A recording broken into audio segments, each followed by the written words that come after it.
sanctuary. You know, Ron has just this week been working on our floors in the dining area, and the chaos and the commotion, the mess, is very unsettling. And neither one of us liked it. We knew the end result would be good, but it kind of makes you uncomfortable in your own skin because your home is out of order. It's not the way you want it. It's not the way it's been.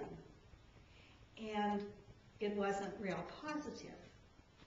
Now that the project is finished, they're beautiful. We're getting the furniture moved back where it belongs. We're getting things cleaned up again.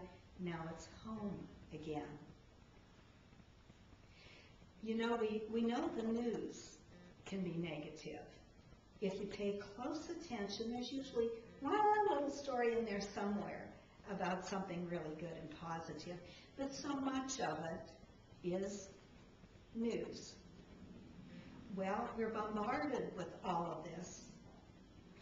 And some people say, well, I don't watch the news because there's nothing I can do about it. Well, yes and no. Sometimes we need to know about what's going on so that we can speak up about it, so that we can be aware of things in our world that need to be changed. Maybe you think, well, I'm just one person. I can't do anything. One person can pray.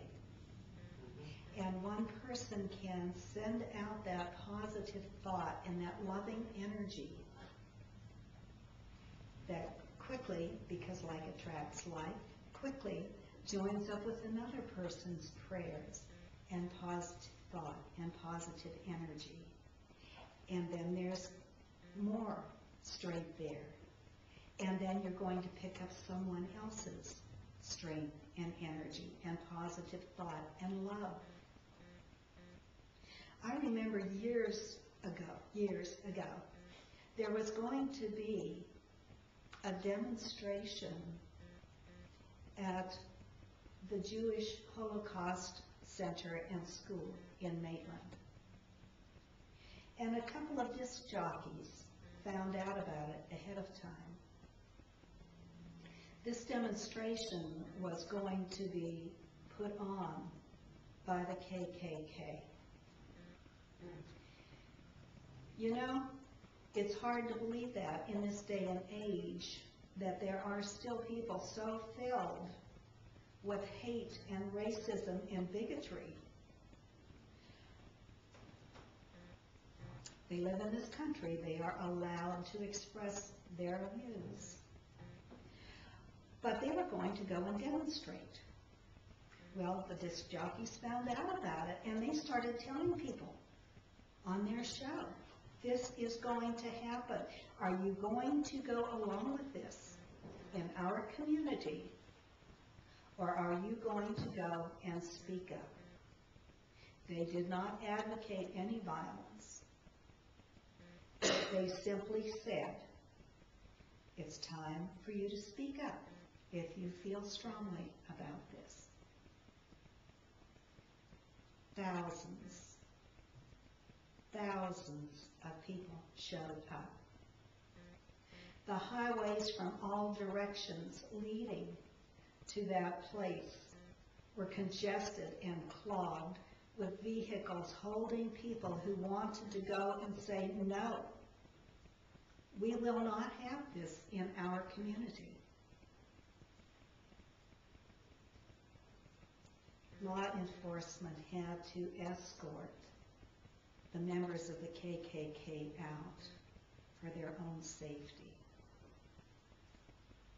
I thought that was wonderful. I thought that was wonderful.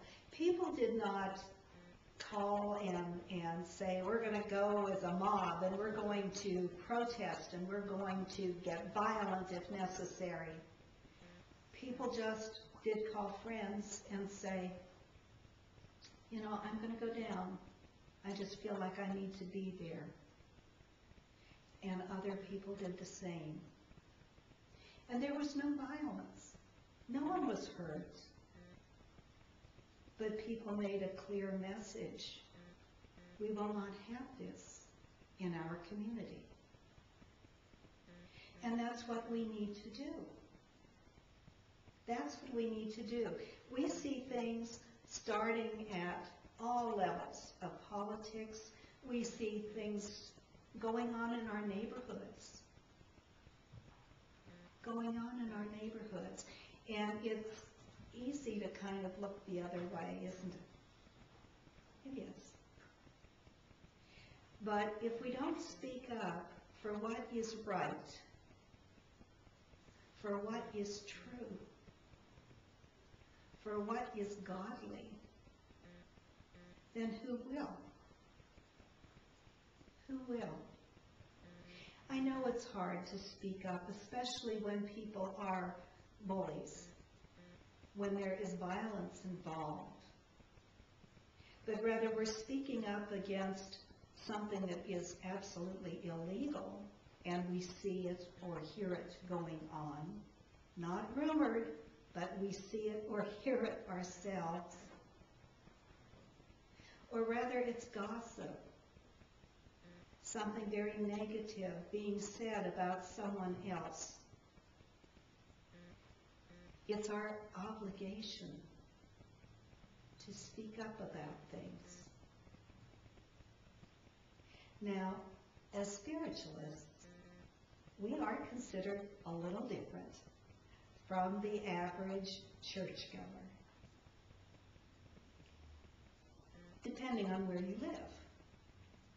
There are many places in Europe where spiritualism is very, very well accepted and very well known.